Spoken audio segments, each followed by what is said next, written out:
पिछले क्लास में डिस्कस किए थे कि किसी फंक्शन का एवरेज वैल्यू और आरएमएस वैल्यू के बारे में। तो आरएमएस वाला आज डिस्कस करेंगे और एवरेज वाला याद है ना सबको। एवरेज वैल्यू किसी फंक्शन का कैसे निकालते हैं, और उसमें दो रिजल्ट बोले थे सबको याद रखने के लिए। एक रिजल्ट बताए थे कि साइन थीटा का एवरेज वैल्यू, साइन थीटा का एवरेज वैल्यू 0, और एवरेज वैल्यू किस इंटरवल में 0 होता है। साइन थीटा का एवरेज वैल्यू एक साइकिल में, एक कंप्लीट साइकिल में। साइन थीटा का ग्राफ एक साइकिल में ये हाफ साइकिल हुआ और नेक्स्ट हाफ साइकिल में ये हो गया। तो जितना वैल्यू प्लस है हाफ साइकिल में, तो अगला हाफ साइकिल में उतना वैल्यू क्या है, माइनस है। तो इस तरह का कोई भी फंक्शन होगा उसका एवरेज वैल्यू हो जाता है 0।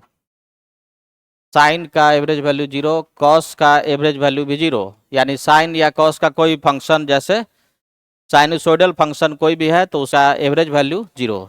अगर मान लो यहाँ पर लिखते कॉस थीटा, तो कॉस थीटा का एवरेज वैल्यू एक साइकिल में, एक कंप्लीट साइकिल में होता है 0।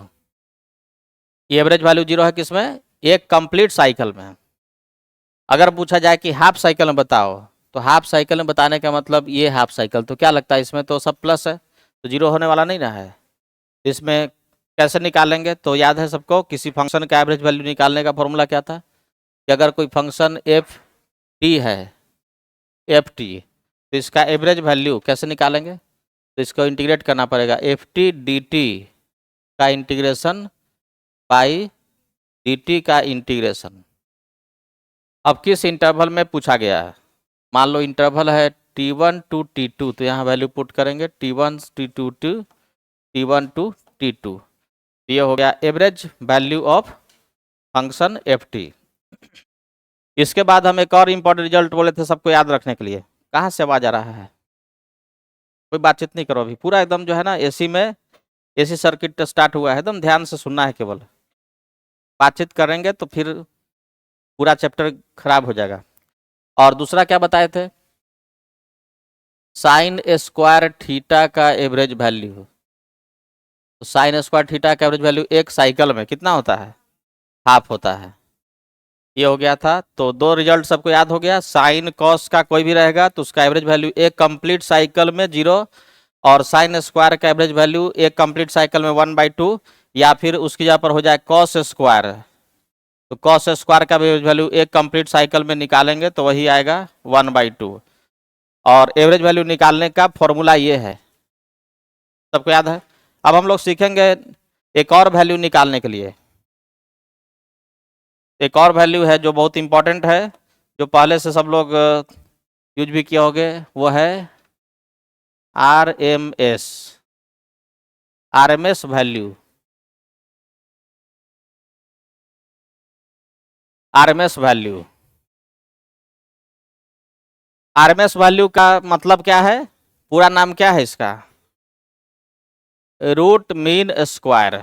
आरएमएस वैल्यू का मतलब है रूट मीन और square value, root mean square value, root mean square value.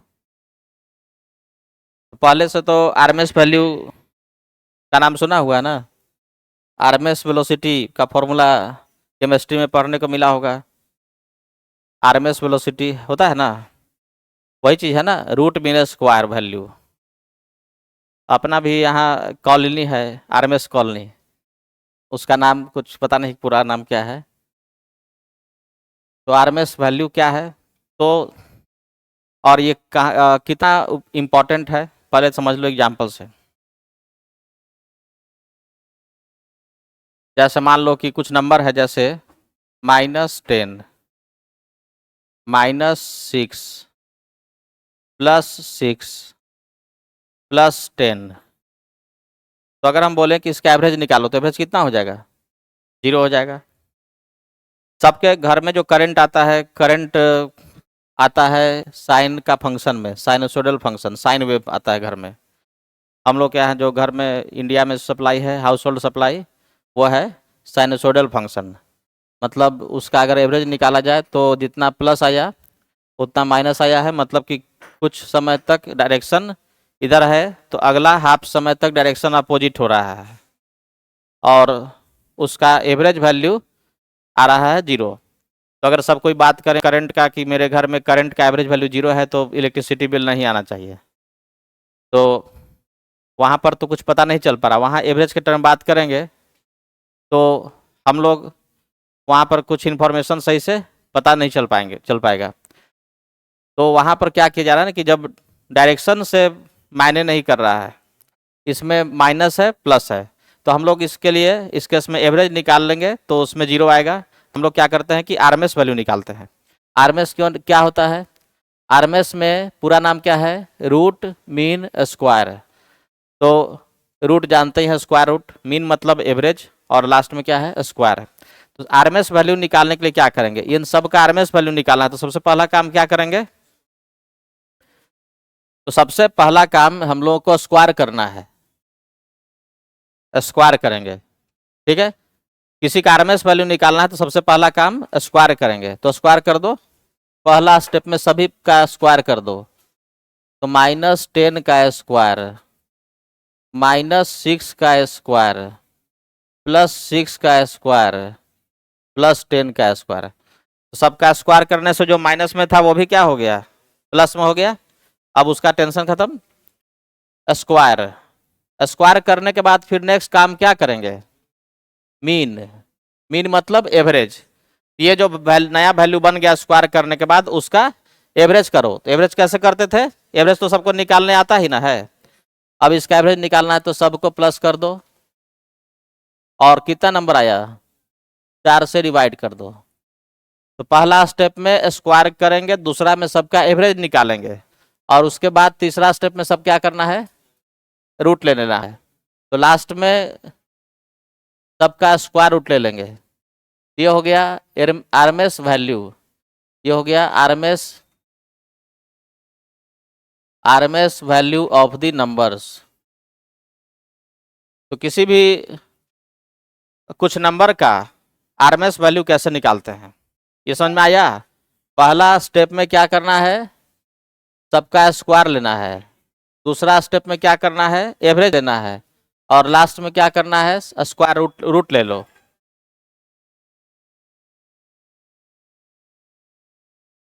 तो फर्स्ट स्टेप,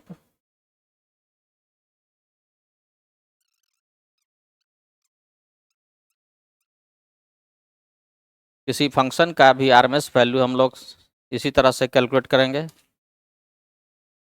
तो आरएमएस वैल्यू निकालने का तरीका सबको याद होगा। पहला स्टेप में क्या करना है? स्क्वायर लेना है। उल्टा काम है, नाम देखो, रूट मीन स्क्वायर। तो इधर से स्टार्ट करना है, सबसे पहले स्क्वायर, फिर जितना भी स्क्वायर लेने के बाद बचा सबका एवरेज, फिर लास्ट में रूट ले लो। अब कुछ फंक्शन का एवरेज आरएमएस निकालना हो तो कैसे निकालेंगे? जैसे मान लो कि कोई फंक्शन है, RMS value of a function, RMS value of a function, function मान लो कि ft है, फंक्शन ft। किसी फंक्शन का आरएमएस वैल्यू कैसे निकालेंगे? तो कोई भी चीज हो, फंक्शन हो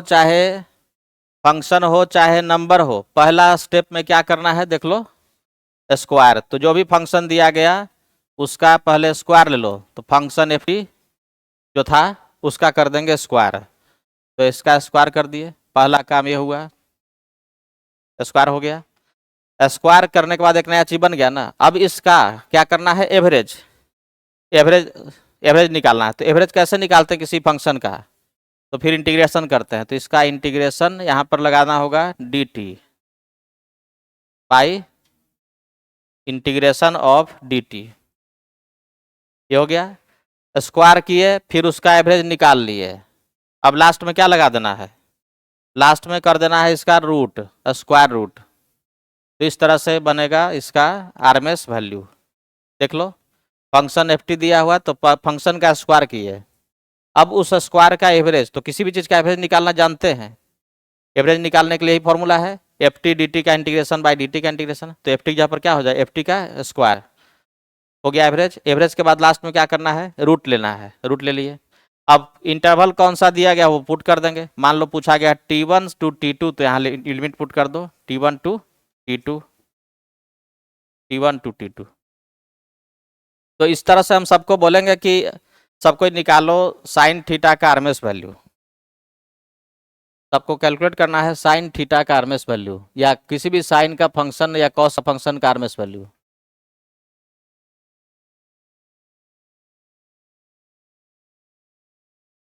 देखो इसमें कैसे बनेगा हम बता देते हैं, देख लो। ये तो फॉर्मूला है, लेकिन हम पुराना फॉर्मूला भी तो यूज करेंगे। पहला साइन थीटा को क्या कर देना है, स्क्वायर कर देना है। तो साइन थीटा का कर दो स्क्वायर, तो ये बन गया sine square theta. Sine square theta और साइन स्क्वायर थीटा का अब क्या करना होगा, एवरेज। तो ये तो पिछले ही क्लास में निकाले थे, इसका एवरेज निकाले थे, तो एवरेज आया था कितना, 1/√2। एवरेज ले लिए, और एवरेज के बाद फिर लास्ट में क्या कर देना है, रूट लेना है। तो रूट अंडर साइन स्क्वायर का एवरेज, तो साइन स्क्वायर का एवरेज होता है 1/2। ये तो डायरेक्ट लिख दिया ना, पुराना रिजल्ट यूज करेंगे 1/√2।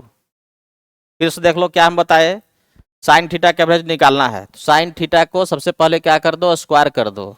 कोई भी चीज़ रहेगा पहले उसका स्क्वायर करेंगे, तो स्क्वायर कर दिए। अब इसका एवरेज निकालेंगे, तो स्क्वायर का साइन स्क्वायर का एवरेज कितना होता है, साइन स्क्वायर का एवरेज होता है 1/2। इसका एवरेज 1/2, ये होता है 1/2। और फिर उसका लास्ट में क्या करना है, रूट लेना है। तो ये हो गया रूट अंडर 1/2। तो डायरेक्ट रिजल्ट यूज कर रहे हैं, पुराना रिजल्ट। दो ही रिजल्ट का हमारा तो काम ही पड़ेगा, एक साइन थीटा का एवरेज 0 और साइन स्क्वायर का एवरेज 1/2। अगर मान लो कि इन सबसे कुछ अलग सवाल पूछा गया तो तुमको इंटीग्रेट करना पड़ेगा। इस रिजल्ट का से अलग सवाल कोई पूछ दिया गया कि हाफ इंटरवल में बताओ, 1/4 में बताओ, तो फिर लिमिट पुट करके सॉल्व करना पड़ेगा इस फॉर्मूला से। अदरवाइज एक साइकिल के लिए हमारे पास रिजल्ट जो है उसी से सारा काम चल जाएगा।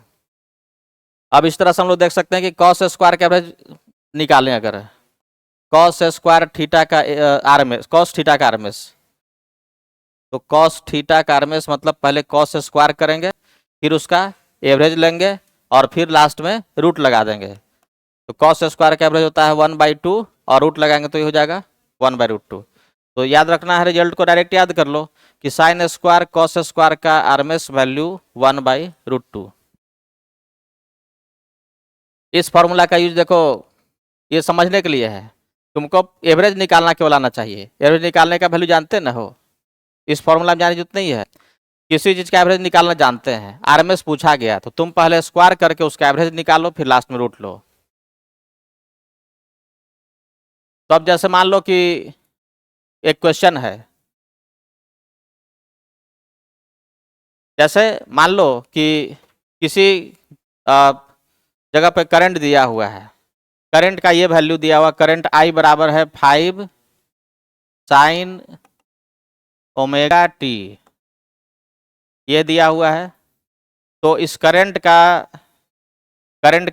दो तीन वैल्यू बताना, एक वैल्यू बताना है इसका एवरेज वैल्यू। एवरेज वैल्यू कितना हो जाएगा, इस करंट का एवरेज वैल्यू कितना हो जाएगा, साइन है यहाँ पर, साइन का एवरेज होता है 0, तो एवरेज वैल्यू 0 आ गया। अगर मान लो पूछा गया इसका आरएमएस वैल्यू, तो आरएमएस वैल्यू कितना हो जाएगा, नहीं नहीं ध्यान से देखो क्या बोले अभी, साइन थीटा का आरएमएस वैल्यू बराबर 1/√2। तो करंट का एवरेज 0 आ चुका है, अब हम पूछ रहे हैं इसका आरएमएस। तो आरएमएस मतलब साइन का आरएमएस वैल्यू कितना होता है, 1/√2। तो ये हो गया 5 × 1/√2, ये हो गया RMS value.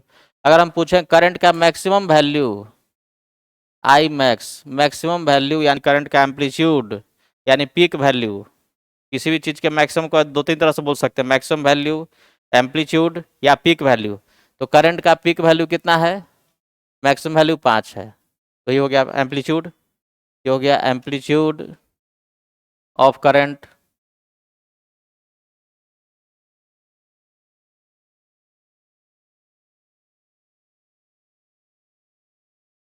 Amplitude of current, या इसको बोलेंगे पीक वैल्यू या पीक करंट।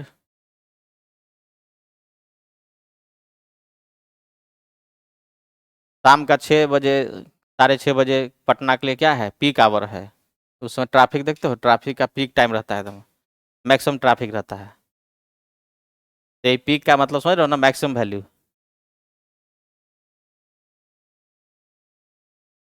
ये हो गया आरएमएस वैल्यू। आरएमएस वैल्यू निकालने में किसी को दिक्कत? साइन का आरएमएस वैल्यू 1/√2। चलो एक क्वेश्चन बनाओ सब कोई। चलो इसको देखो तो, V बराबर 10 cos ω t plus some angle phi, ये है कौन सा voltage? AC voltage, alternating voltage है, उसका फॉर्मूला है, इक्वेशन है। तो इसको देख के बताना है कि वोल्टेज का आरएमएस वैल्यू भी आरएमएस कितना होगा, भी एवरेज, एवरेज वैल्यू कितना होगा, और वोल्टेज का मैक्सिमम वैल्यू कितना होगा। तो भी आरएमएस कितना होगा, 10 इंटू, यहाँ कॉस दिख रहा है तो कॉस का 1/√2। बाकी अंदर में क्या है उससे मतलब नहीं, कॉस केवल है, बाकी अंदर में कोई फंक्शन हो जाए। तो हो गया 5√2, एवरेज हो जाएगा 0, मैक्सिमम वैल्यू कितना है 10।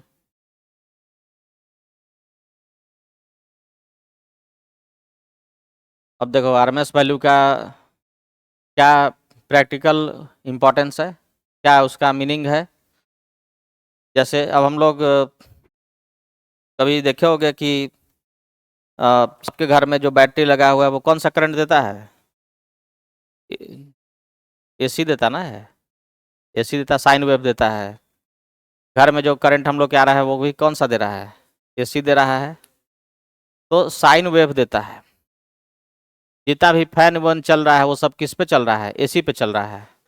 फैन का वोल्टेज लिखा रहता है कि 50 वोल्ट, 100 वोल्ट। कूलर कितना वोल्ट कंज्यूम करता है वो देखते होगे, फैन 150 वोल्ट कंज्यूम करता है।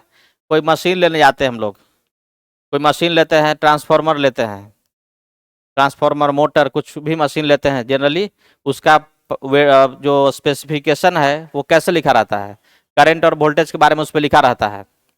जैसे मान लो कि तुम कोई बैटरी लिए, उस बैटरी पे स्पेसिफिकेशन मेंशन किया हुआ है कि ऐसा सिंबल है, और लिखा हुआ है 10 वोल्ट, या मान लो लिखा हुआ है, जो घर में आ रहा है बिजली उसी की बात करते हैं, घर में बिजली आ रहा है 220 वोल्ट, 220 वोल्ट, और मान लो घर में करंट जा रहा है करीब करीब 2-3 एम्पियर, मान लेते हैं 2 एम्पियर, और इस तरह का सिंबल है। तो ये हम बोल रहे हैं कि हम लोग के घर में जो वोल्टेज मिल रहा है, बाहर का एसी करंट आ रहा है, लेकिन वोल्टेज कितना बोल रहे हैं उसको, 220 वोल्ट बोल रहे हैं, और करंट कितना आ रहा है, 202 एम्पियर है, जबकि वो करंट और वोल्टेज कौन सा है, डीसी तो है नहीं, वो है एसी, एसी है। तो एसी का तो एक वैल्यू नहीं ना होता है, उसका वैल्यू क्या है, साइन का फंक्शन में आएगा। एक समय 0 है, 0 से बढ़ के इतना हुआ, इतना से होते होते मैक्सिमम पहुंचा, फिर घटते घटते 0 पे हुआ, फिर डायरेक्शन भी चेंज हुआ तो माइनस हो गया। तो इस तरह से वैल्यू उसका एक 0 से मिनिमम से मैक्सिमम के बीच में लाई कर रहा है। जैसे मान लो हम बोलते हैं कि ये वाला ग्राफ है, तो इसका मैक्सिमम वैल्यू 30 है, तो हम, और मिनिमम हो जाएगा -30, तो हम बोलें कि 30 वोल्ट से लेकर के -30 के बीच में सब वैल्यू आ रहा है। +30 था, फिर 29 हुआ, 28 हुआ, ऐसे घटते घटते फिर -30 की ओर गया। तो हर समय वैल्यू डायरेक्शन सब चेंज हो रहा है। तो ये वैल्यू हम ऐसे नहीं लिख करके ऐसे लिखें, तो ये कौन सा वैल्यू बताता है, यहाँ पर देखो 3 वैल्यू बात किए हैं, आरएमएस, एवरेज, मैक्स। तो ये वोल्टेज जो दिखाया गया 220 वोल्ट सबके घर में, वो 220 वोल्ट कौन सा वैल्यू है, मैक्सिमम वैल्यू, मतलब कि मैक्सिमम वैल्यू। और करंट क्या बता रहा है, वो भी मैक्सिमम करंट है। तो मैक्सिमम वैल्यू नहीं है, ये है आरएमएस वैल्यू, आरएमएस वैल्यू है। मैक्सिमम वोल्टेज तो और कुछ ज़्यादा हो जाएगा। तो हम लोग देखते हैं कि कोई भी ऐसी इंस्ट्रूमेंट है या कोई भी एसी सर्किट के बारे में बात करें तो एक कांस्टेंट टर्म का यूज करके बात करते हैं, तो वो कांस्टेंट टर्म कौन सा वैल्यू होता है? आरएमएस वैल्यू होता है। तो ये है आरएमएस वैल्यू। ये बोला नहीं जाए कि आरएमएस वोल्टेज है, वो बस बता देंगे कि ट्रांसफार्मर 50 वोल्ट का, ट्रांसफार्मर हमेशा कौन सा करंट देता है? एसी करंट देता है, डीसी का उसमें बात ही नहीं हो सकता है। तो ट्रांसफार्मर मान लो 50 वोल्ट का है, तो 50 वोल्ट उसका कौन सा वैल्यू है? आरएमएस वैल्यू है। तो किसी भी एसी सर्किट, एसी इंस्ट्रूमेंट के स्पेसिफिकेशन में जो वैल्यू मेंशन किया हुआ है वो वैल्यू रहता है आरएमएस। अब आरएमएस वैल्यू क्या बता रहा है? इस 220 वोल्ट से क्या पता चलेगा?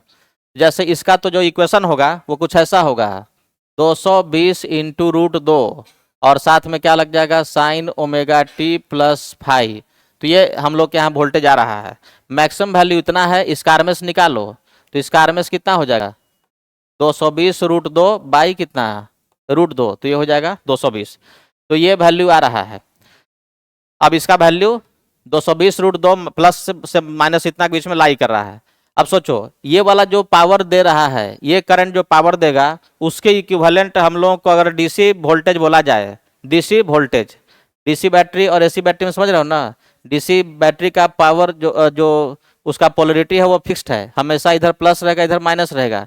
लेकिन एसी वाला क्या है? कभी इधर प्लस है, कभी इधर माइनस, कभी इधर माइनस, कभी इधर प्लस। ये हमेशा एक हाफ हाफ साइकिल में डायरेक्शन चेंज हो रहा है। तो देखो, इसके ये जितना पावर देगा, इसके इक्विवेलेंट अगर हम कोई डीसी बैटरी लेते जो भी उतना ही पावर देता, तो उसका वोल्टेज कितना होता? उसका वोल्टेज 220 होता है। तो किसी भी चीज का आरएमएस वैल्यू क्या बोल सकते हैं? एसी का आरएमएस वैल्यू क्या है?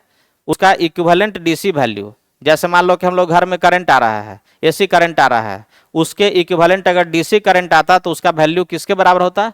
जो एसी का आरएमएस वैल्यू है। तो आरएमएस वैल्यू होता है इक्विवेलेंट वैल्यू ऑफ डीसी। अगर उसको रिप्लेस कर दें डीसी करंट से, तो जो जितना डीसी करंट का वैल्यू होगा वो उसका आरएमएस वैल्यू के बराबर होगा। तो आरएमएस वैल्यू समझ गया कि क्या उसका यूज है? अगर हम बोलते हैं कि हम लोग घर में 5 एम्पियर करंट आ रहा है, तो ये करंट तो हमेशा डायरेक्शन और ये सब वैल्यू भी चेंज कर रहा है, हर समय वैल्यू भी अलग अलग आ रहा है। लेकिन अगर कांस्टेंट करंट आता, डीसी करंट आता, तो हम लोग को यूज करना पड़ेगा 5 एम्पियर, लगातार कांस्टेंट 5 एम्पियर आए। या एसी यूज कर रहे हो तो 5√2 sine omega t plus phi, ऐसे कुछ आएगा। ये वाला कर, या तो एसी लेना है तो ये लो, नहीं तो डीसी में लेना है तो ये लेना होगा। तो एसी का इक्विवेलेंट है आरएमएस वैल्यू।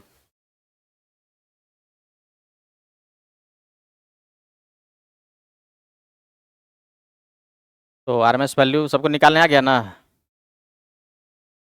साइन का, कॉस का, ये सब का आरएमएस आ गया ना?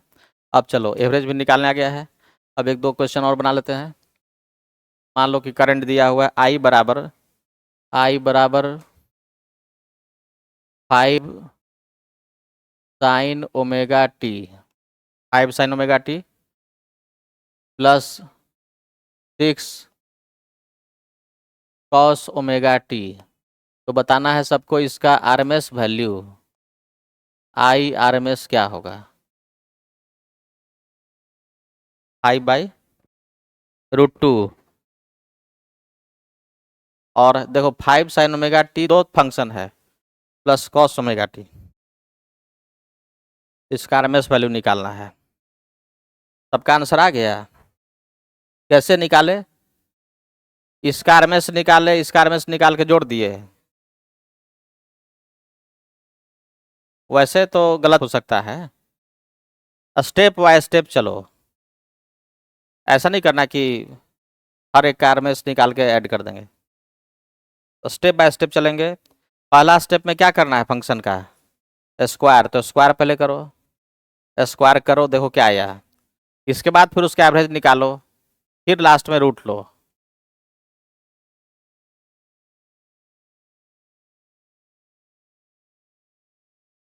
तो पहले स्क्वायर कर देंगे, 5 sine omega t plus 6 cos omega t का स्क्वायर करेंगे। स्क्वायर करने पे टर्म सब आएगा, फिर जितना भी टर्म है उसका एवरेज निकालेंगे।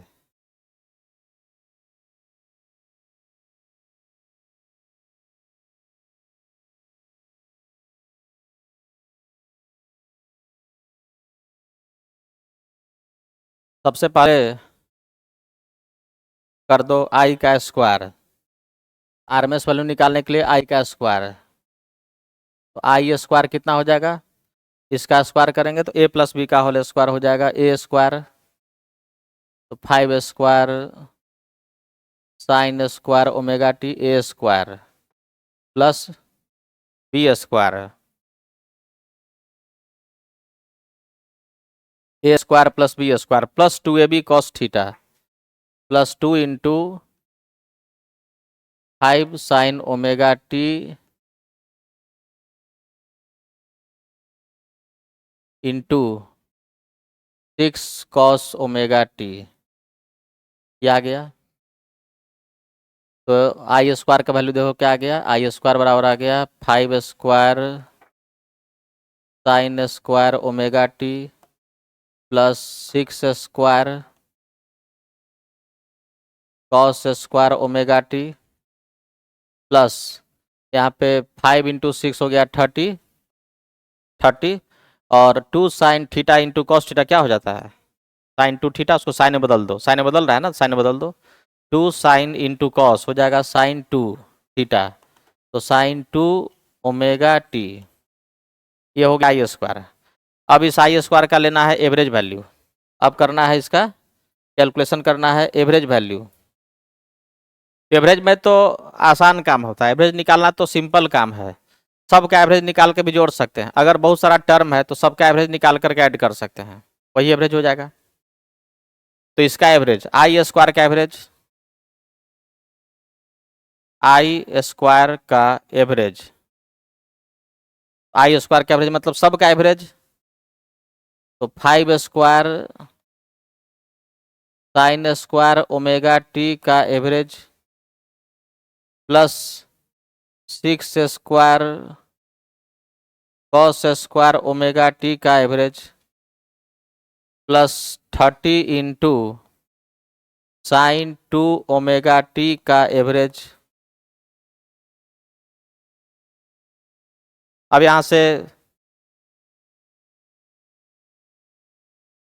देख लो क्या होगा, आई स्क्वायर का एवरेज कितना हो जाएगा, तो 5 स्क्वायर कांस्टेंट के साथ कुछ नहीं करना, वो तो रहेगा, कांस्टेंट रह गया। साइन स्क्वायर का एवरेज क्या होता है, 1/2 होता है, तो ये हो गया 5 square by 2, 5 square into constant को रहने देना है, बाकी साइन स्क्वायर का एवरेज 1/2 प्लस इसका कितना हो जाएगा 6 स्क्वायर बाई 2, तो 6 स्क्वायर बाई 2 प्लस अगला कितना होगा 30, और इधर क्या है साइन, साइन का 0 होता है, तो 0 हो गया उसका, उधर 0 हो गया, यही ना बचा। अब लास्ट में क्या करना है, इसका आरएमएस लेने के लिए रूट लेना है, ये हो जाएगा, ये तो आई स्क्वायर का एवरेज था,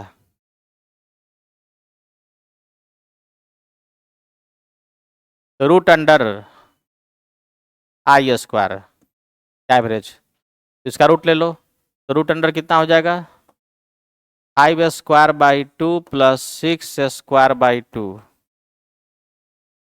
कितना आ गया 25 और 36 61 बाई 2 का रूट, और पहले तुम लोग कितना था 11 बाई रूट 2, गलत आ गया था ना।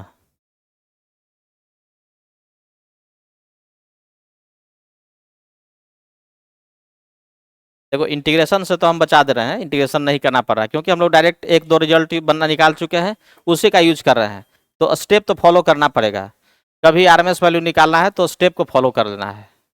साइन का डायरेक्ट जानते हो, कॉस का जानते हो, कुछ और वैल्यू आ जाए, 2-3 फंक्शन मिल के बन गया, तो सबके पहले स्क्वायर करेंगे, एक एक करके सबका एवरेज निकालेंगे। क्या लास्ट वाला, यहाँ तो ये 30 है, कांस्टेंट है, कांस्टेंट को छोड़ दो, कुछ नहीं करो।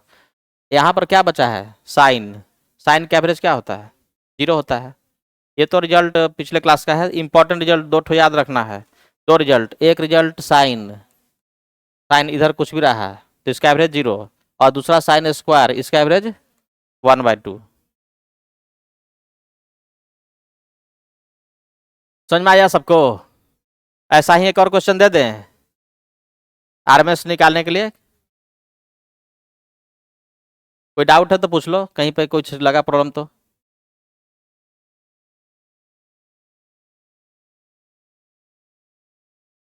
ये ऊपर में कैसे आया?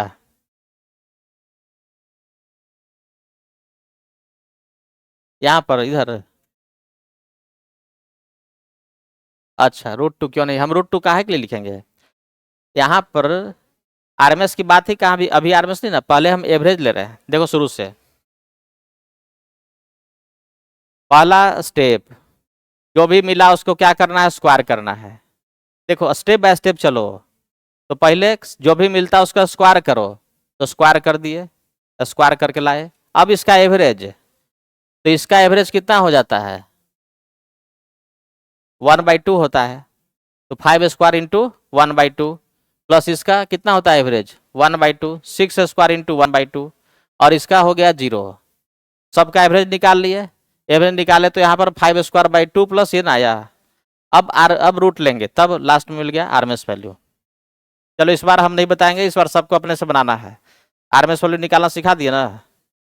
बोलो और कोई क्वेश्चन?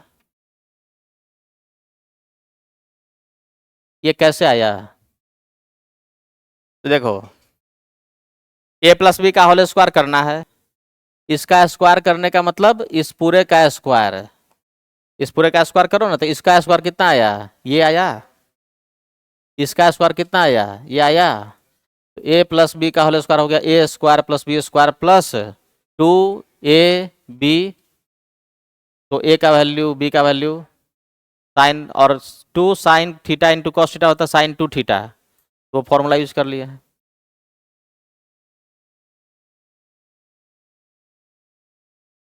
चलो इस बार सबको अपने से बनाना है। इसको हटा दें।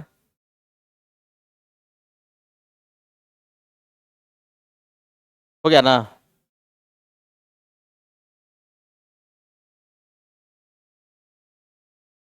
I बराबर दिया हुआ है 10 sin ω t प्लस 6। इसका निकालो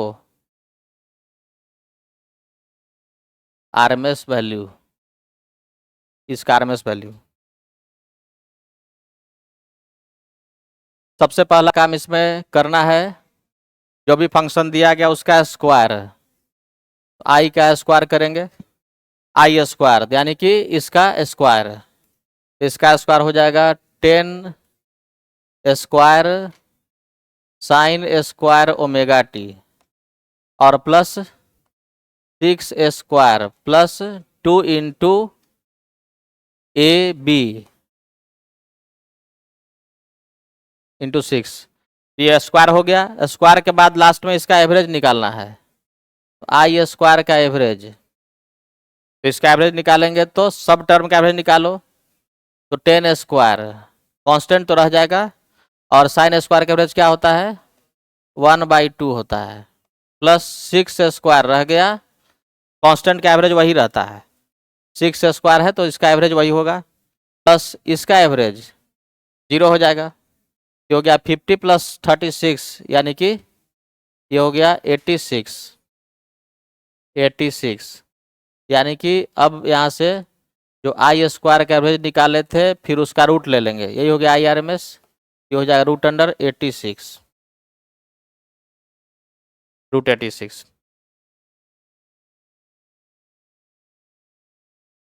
जल्दी बनाओ, इसका आंसर क्या होगा?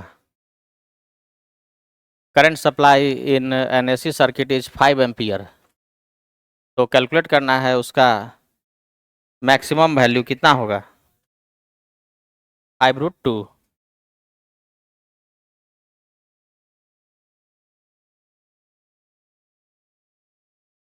कैसे आया, कहाँ दिक्कत बताओ? ये 50 और प्लस 36 कितना हो जाएगा, 86। 5√2 ठीक है।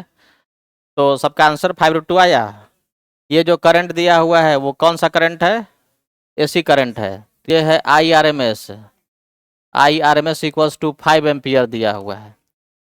यहाँ से बता सकते हैं कि IRMS का वैल्यू होता है मैक्सिमम करंट बाई √2। यानी कि मैक्सिमम करंट आई नॉट कितना हो जाएगा 5√2